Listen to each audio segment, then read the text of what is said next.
Todo el mundo habla de la oscuridad como si fuera el lugar de nacimiento de todas las cosas terribles. Desde chicos, todos la hemos temido.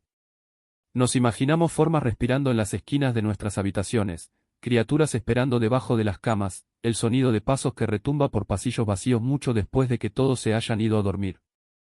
A la oscuridad siempre le han dado fama de cruel, como si con solo estar sin luz ya fuera culpable de cada horror que no podemos explicar y de cada horror que alguien quiere esconder. Quizá por eso se ha vuelto tan fácil culparla. La oscuridad, con todos sus misterios, nunca me ha parecido maliciosa. Tiene una especie de honestidad. Hasta una misericordia. Oculta lo que no estamos listos para ver, suaviza lo duro del mundo, borra los bordes grotescos de las cosas hasta que se vuelven manejables. En la oscuridad hay espacio para la duda, y la duda puede ser una forma de cariño. Una sombra puede ser un monstruo o puede no ser nada en absoluto. La mente puede darse sus ilusiones. La luz, en cambio, nunca nos ha dado la misma clase de favor. La luz se venera porque revela, porque quita la incertidumbre y nos deja la verdad en la cara, queramos verla o no. La llamamos calor, la llamamos seguridad, la llamamos divina, pero siempre ha habido algo bien cruel en su forma de ser. Iluminar es exponer. Exponer es forzarte a entender. Y eso de entender, ya lo aprendí, es mucho más aterrador de lo que la imaginación podría llegar a esperar.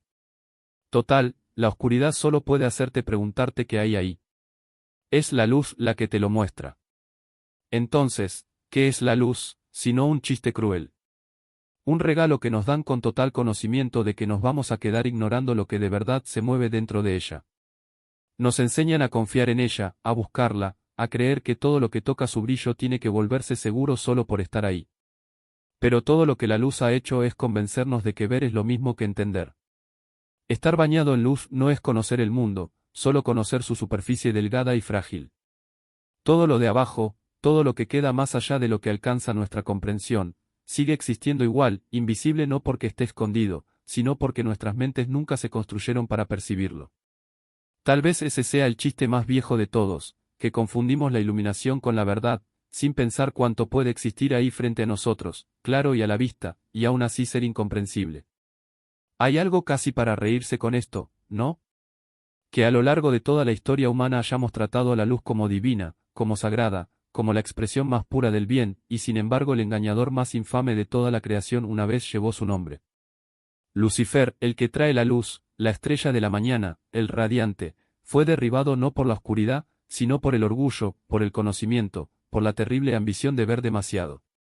Qué conveniente que la primera gran traición viniera con la cara misma de la luz, y aún así hayamos pasado siglos arrodillándonos ante su brillo, confundiendo la revelación con la salvación. Quizá esa siempre fue la remate.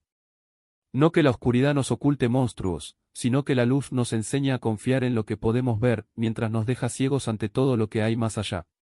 Y en este mundo hay cosas muchísimo peores que la oscuridad. Las peores cosas que la humanidad se ha hecho a sí misma se hacen bajo luces fluorescentes en edificios de oficinas, donde firmas condenan a miles al sufrimiento con el simple trazo de una pluma. Se hacen bajo el cielo abierto en campos de batalla, donde los hombres se arrancan unos a otros en nombre de banderas, dioses y fronteras que no eligieron. Se hacen en tribunales, en hospitales, en escuelas, en casas, en lugares tan iluminados que ninguna sombra podría esconder lo que está pasando. Golpean a los niños en medio del día. Las familias se mueren de hambre bajo el sol de la tarde mientras otros desperdician más de lo que podrían consumir en toda una vida. Las guerras se televisan antes de la cena, un aperitivo de incompetencia humana. Ciudades enteras arden mientras el mundo mira con una claridad perfecta. Y aún así, no hay oscuridad ahí, no hay una sombra en la esquina a la que culpar. Solo la luz, obligándonos a presenciar cada crueldad que nos infligimos entre nosotros, iluminándola tan descaradamente que hasta la ignorancia se vuelve imposible. Y dentro de la luz, hasta la oscuridad será abolida, y con ella, los gritos y los llantos de un niño. Hemos visto películas y televisión haciéndose la misma pregunta una y otra vez: ¿cómo va a entrar el diablo a este mundo? Se arrancará del vientre de su madre, partiéndole la columna, y se abrirá camino comiéndose su estómago. Se la va a quedar y la va a torturar mientras crece su cuerpo dentro de ella. Se va a abrir la tierra bajo nuestros pies, tragándose ciudades enteras mientras el fuego brota de sus heridas. Se va a oscurecer el cielo, van a hervir los océanos y hasta las estrellas mismas se van a caer del cielo en una declaración grandiosa e indiscutible de su llegada. Qué teatral que lo hemos vuelto todo. Qué desesperados estamos por creer que el mal se va a anunciar con espectáculo, como si el horror necesitara permiso antes de meterse. Y aun si llegara en llamas y estrellas fugaces, parece seguro asumir que la mayoría ni se inmutaría, nomás preguntándose en qué punto podrían dejar de pagar sus cuentas. Nos tenemos que preguntar algo, que nos da la Biblia cuando habla de ese día, y con que podemos rellenar nosotros con suposiciones educadas. Total, creas o no creas, sigue siendo el relato más antiguo y duradero que tiene la humanidad sobre la llegada de un gran mal. Y si a alguien le da por entretener la existencia de ese mal, entonces por necesidad también tiene que entretener la mano que se le opone. Un diablo solo cobra sentido por el Dios que lo expulsó. Pero hoy no estamos hablando de creencias. Lo que tú creas de todo eso es irrelevante. Hoy solo estamos haciendo una pregunta, y viendo a dónde nos lleva la respuesta. La Escritura lo llama el hombre de la iniquidad, el hijo de la perdición, la bestia, pero nunca habla de una llegada grotesca. No dice nada de un nacimiento maldito, de un vientre envenenado, ni de estrellas marcando su venida. Solo que va a venir como vienen los hombres muchas veces, por poder, por influencia y por engaño. Va a hablar de paz antes de hablar de ruina. Va a ofrecer orden antes de exigir adoración. Va a ser admirado antes de que lo tengan miedo. Y si eso es verdad, entonces en algún lugar hay un comienzo de esa historia en algo peligrosamente ordinario, un niño. Nacerá como nacen todos los niños, lo van a cargar como se carga a todos, y lo van a amar antes de que lo conozcan. Hay una parte de la Escritura que avisa que el gran engañador puede entrar a este mundo primero no como un monstruo, sino como un hijo. Mi nombre es Aramael, y yo seré el Juan Bautista del El Ben Sachar. Voy a abrir el camino para que el mundo reciba a su príncipe, y me voy a asegurar de que esté listo para reconocerlo cuando llegue. Empecé en silencio, en lugares que se suponía que eran seguros y en sistemas que ya se confiaban. No hay nada escrito en la profecía que diga que el mundo lo va a resistir al principio. De hecho, dice lo contrario, que lo van a recibir, que lo van a desear, que lo van a seguir. No porque los obligue a obedecer, sino porque les ofrece todo lo que la obediencia nunca les había dado. Y por eso lo primero que hay que entender es esto, nada de su llegada se va a sentir como una llegada. No va a entrar al mundo como algo nuevo, va a entrar como algo familiar. Ese libro que se escribió, habla del engaño no como ilusión, sino como reconocimiento mal aplicado. Y el mundo, agotado por la incertidumbre, va a llamar a eso, salvación, para darse gusto. Porque el mal nunca ha sobrevivido apareciendo como mal.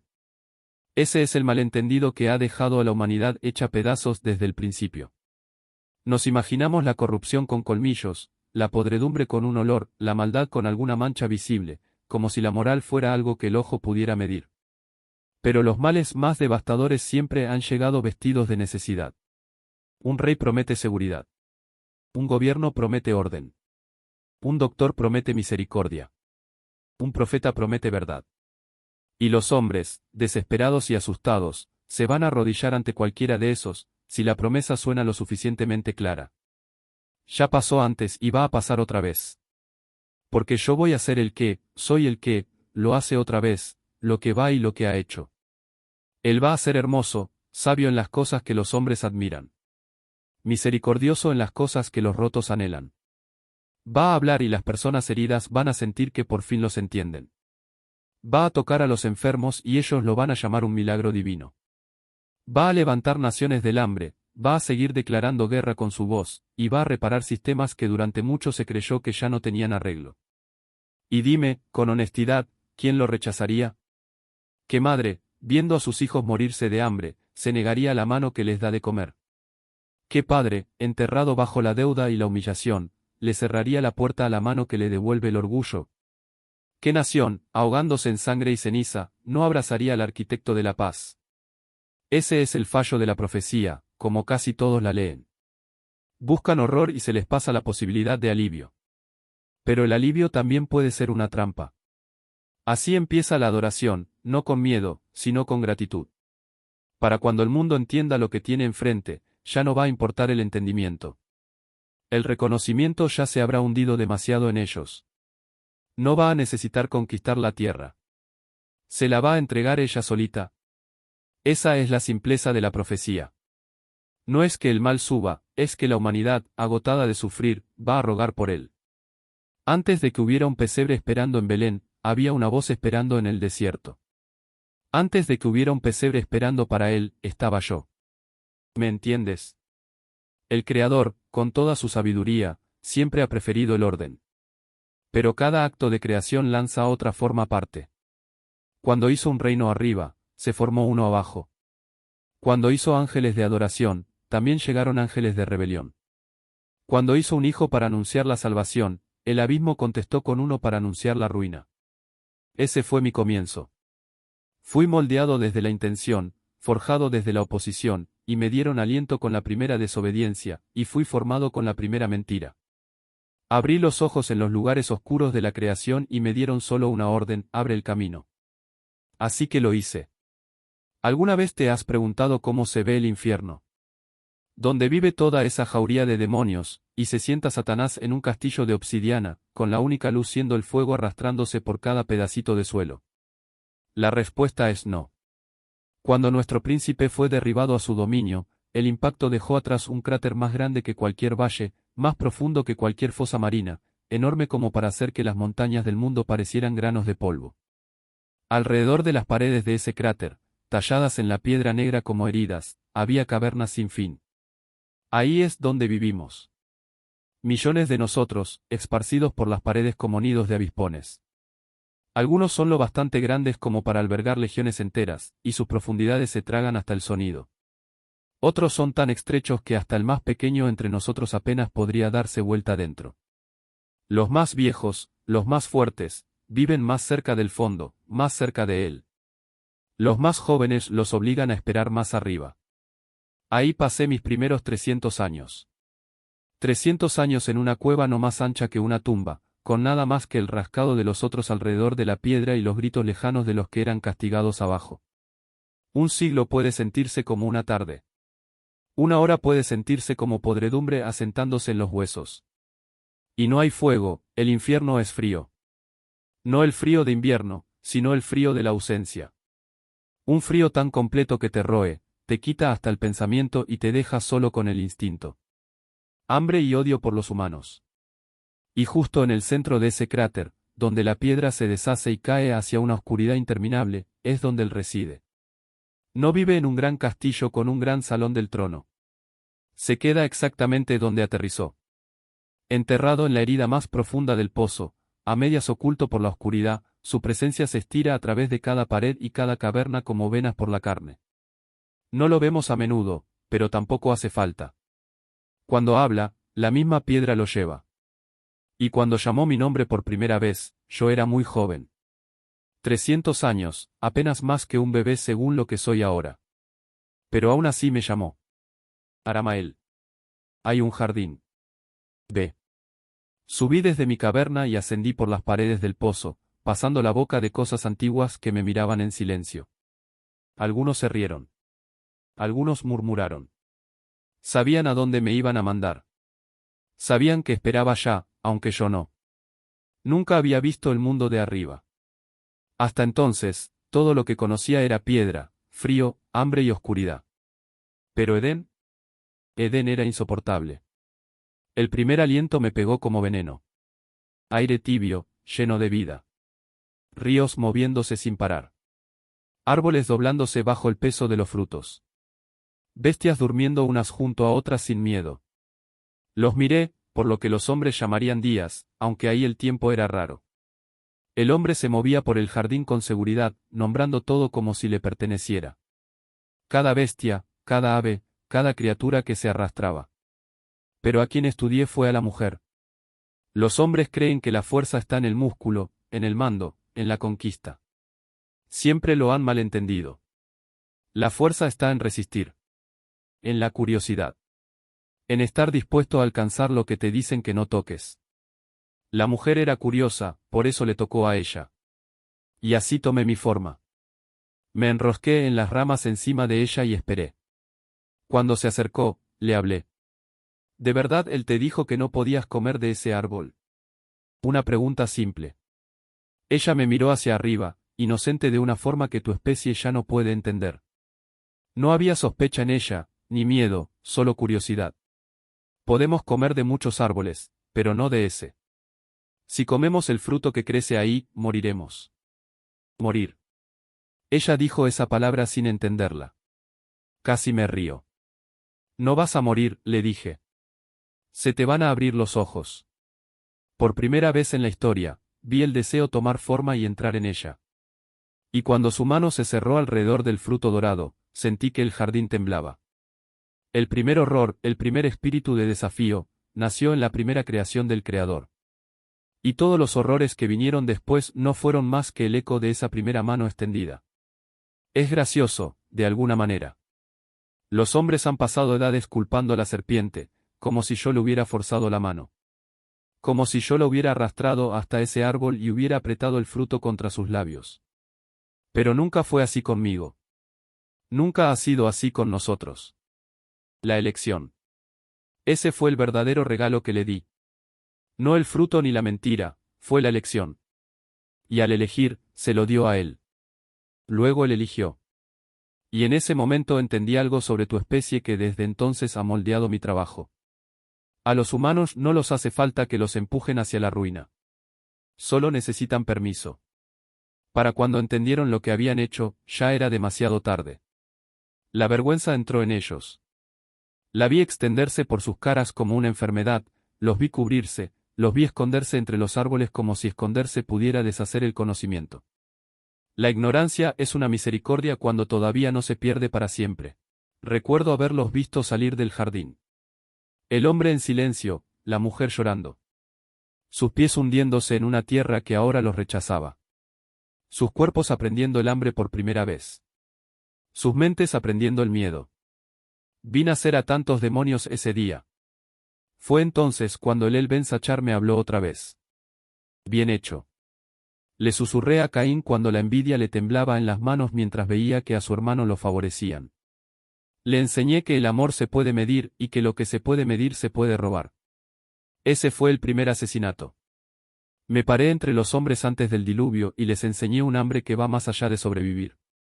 Les mostré cómo la carne podía ser poder, cómo la violencia podía ser adoración. Vi torres crecer por el orgullo en Babel, hombres convencidos de que la altura los haría intocables. Me paré en palacios y detrás de tronos, en templos y campos de batalla, en los momentos tranquilos antes de que los reyes se convirtieran en tiranos. Después de todo eso, pensarías que la misericordia les habría enseñado cautela. Pero no, él les dio generaciones. Y con cada generación, se volvieron peor. Pueblos enteros le entregaron sus manos a la corrupción como si fuera instinto. ¿Y cuál fue la respuesta cada vez? Castigo. Todavía me fascina. El Creador los hizo frágiles pero les dio elección, y cuando ellos se comportaron exactamente como esas cosas lo exigían, Él los castigó por ello. Como si a alguien pudiera sorprenderle que pase algo así en una mente que lo formó. Vi todo y me reí. No por el sufrimiento, que había de sobra. Sino por el patrón. Crear. Ordenar. Mirar cómo fallan. Castigar. Empezar de nuevo. Y aún así lo llaman amor. Eso es lo más increíble que encuentro de la humanidad.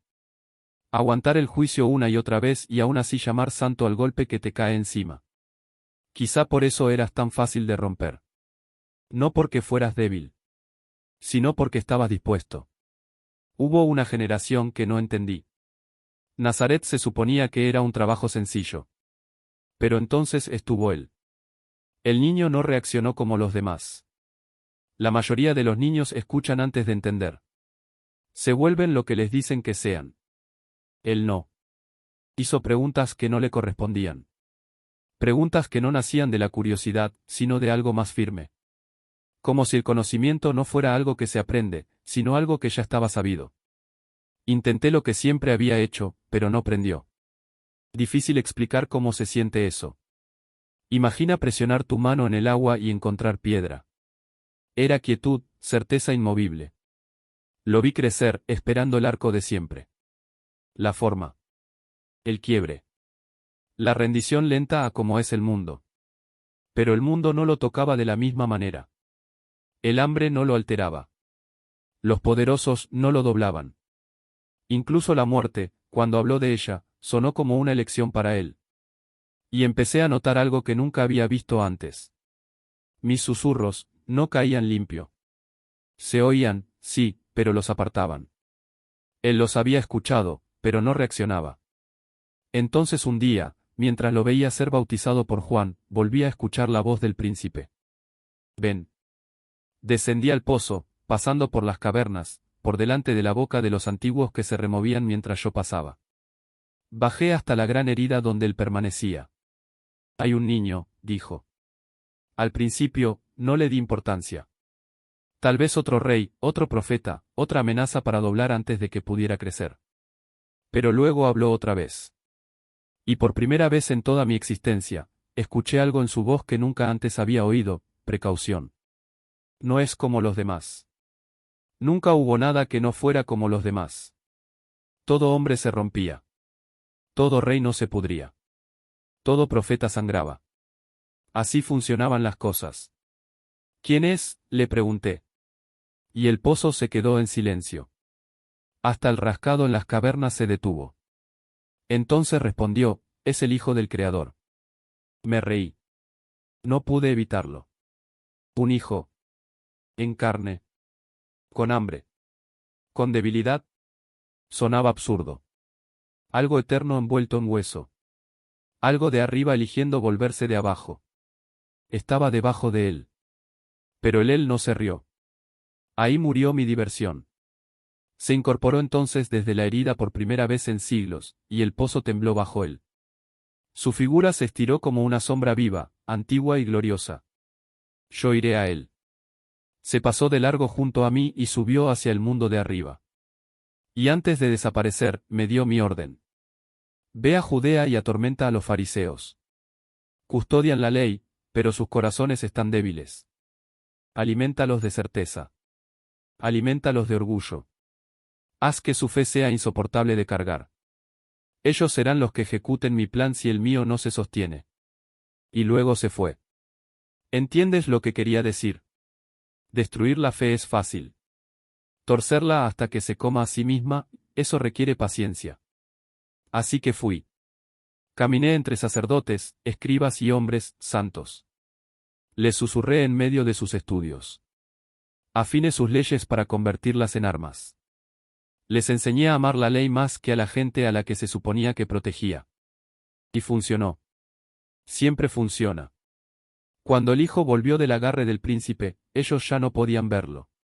No porque le faltara fe, sino porque tenían demasiada, pero de la clase equivocada. Para cuando el hijo creció, la ley se había vuelto más pesada que la piedra alrededor del cuello de los hombres. La fe se había vuelto peso en vez de refugio. Eso fue obra mía. Al principio pensé que él no impresionaba. Un carpintero de Nazaret. Polvo en los pies.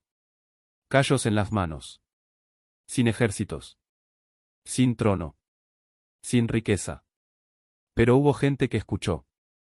Y cada palabra que él soltaba aflojaba las cadenas que yo había pasado años apretando sobre ellos. Sin embargo, cuando llegó el momento con los hombres de la ley, todo lo que yo había metido dentro de esos hombres se volteó contra él exactamente como yo lo había planeado. Su orgullo no podía con él. Su certeza no sobrevivía con él. Y así creció su odio. Los hombres lo reconocerían por lo que era, o lo confundirían con blasfemia. Ya sabía la respuesta. Porque había pasado años asegurándome de que fuera así. Cuando el hijo tenía 33 años, mi plan se concretó por completo. Yo estaba entre la multitud mientras lo arrastraban por las calles, con sangre corriéndole por la cara, carne colgando de la espalda en cintas. Los hombres le escupían. Las mujeres lloraban. Los sacerdotes lo miraban con satisfacción. Pero él cargaba con el sufrimiento como si le perteneciera, y cuando lo levantaron en la madera, yo pensé que ya estaba. Todos pensamos lo mismo, casi podía sentir la risa como soplida de Lels en mi nuca, sus venas de orgullo mezclándose con las mías. Lo busqué entonces, esperando verlo fuerte y glorioso en su victoria.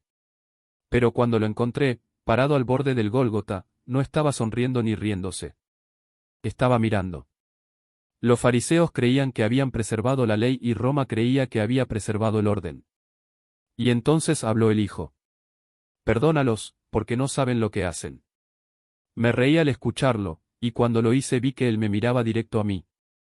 Sus ojos como fuego ardiendo, podía ver su espíritu ahí, y mi propio ser se estremeció. ¿Perdonarlos? ¿Por los clavos? ¿Por la burla? ¿Por el asesinato? ¿Qué clase de poder responde a la violencia con misericordia?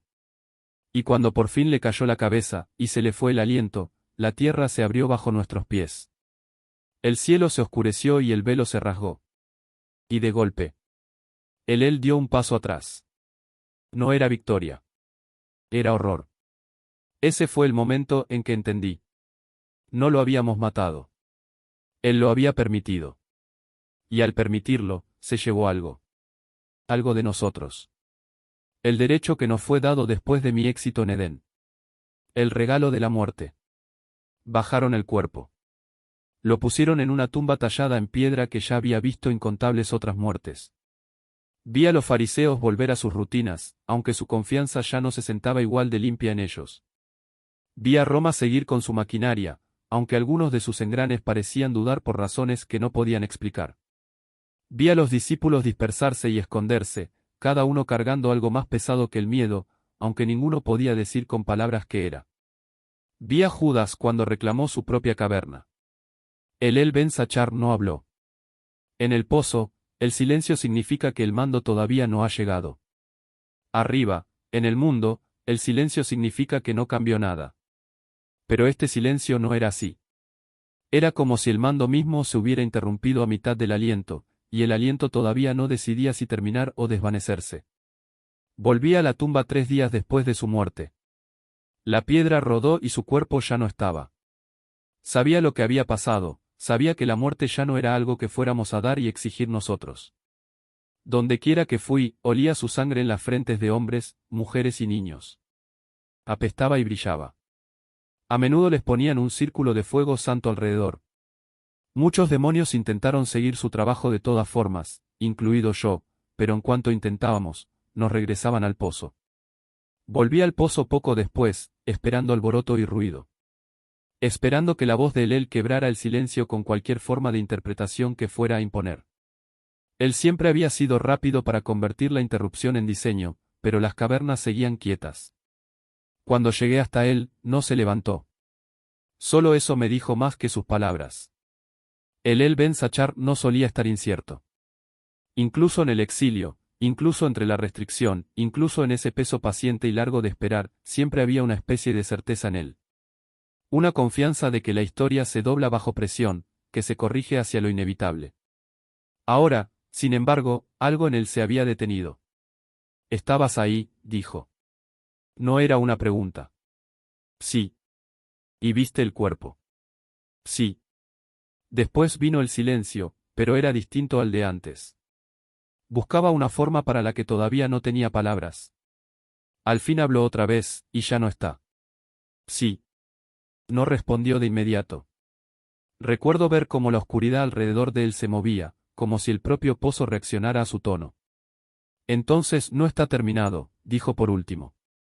Lo dejé ahí, suspendido en ese pensamiento, y regresé hacia arriba. Después de un par de cientos de años, logré sacar al mundo de nuevo al camino ancho hacia él. El olor de su sangre ya no se consigue tan fácil y los anillos de fuego que antes teníamos estaban casi extintos, ya no existen como antes. Fue bastante fácil lograr que pasara eso. Un par de sacerdotes corruptos, algunos genocidios, cientos de miles de demonios en carne, hambre, drogas, tecnología, etc. Quizá mi mayor logro hasta ahora haya sido corromperle la mente a los modernos. He usado su luz más veces de las que tus historias podrían contar. No su cara en la verdad, claro. Nunca podría soportar esa forma. Pero lo bastante cerca para ojos desesperados. Lo bastante cerca para corazones asustados. Un brillo en la oscuridad. Una voz envuelta en certeza. Una presencia tan arrolladora que los hombres se arrodillan antes de siquiera preguntarse si deberían. Y yo les he hablado. Me he parado frente a ellos en habitaciones vacías inundadas de luz falsa y les he dicho que eran elegidos. Profetas. Voceros. El inicio de algo nuevo. Les he dicho que yo era la voz del cielo mismo, y que el mundo ya se había corrompido lo suficiente como para necesitar un pacto nuevo, una verdad más limpia, una ley más afilada. Les di visiones, símbolos, revelaciones tan torcidas que guiaban a sus ovejas por el camino ancho, directo a la boca del pozo. Y el camino todavía lleva su nombre, pero ya no lleva a donde él camina. Ellos lo siguen con convicción.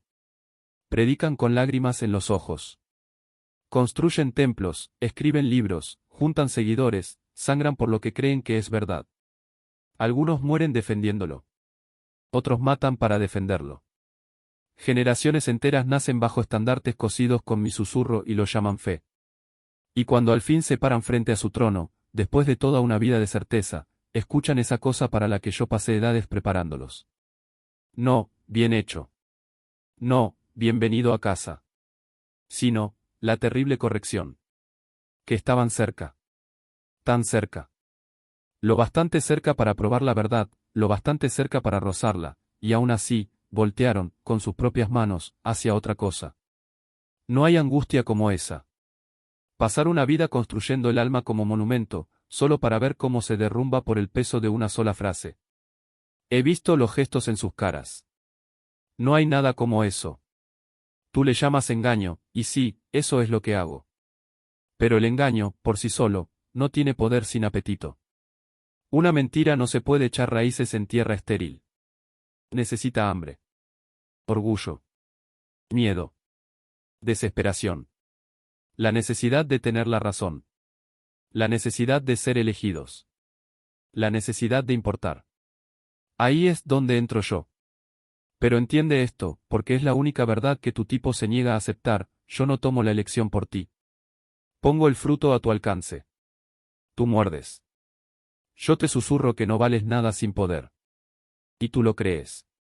Te digo que esa verdad solo te pertenece a ti. Y te aferras a ella, aunque se pudra en tus manos. Es la certeza la que te condena. Esa necesidad desesperada y desesperante de creer que si algo te consuela, si te halaga, si le da forma a tu sufrimiento, entonces tiene que ser verdad. Por eso eres tan endeble. No porque seas pequeño. No porque seas mortal. Sino porque, cuando te ofrecen la carga de la duda o el consuelo de la certeza, tú eliges la certeza cada vez. Y con esa decisión he construido imperios. Y seguro, he llenado casi cada caverna del pozo. Y ahora, después de todas estas edades, después de toda esa sangre y ruina y reinos convertidos en polvo, mi gran obra está casi sobre ti. El príncipe viene. Y así como una vez estuve en un jardín y le ofrecí al ser humano la primera lección, ahora me planto frente al mundo, ofreciéndole la última.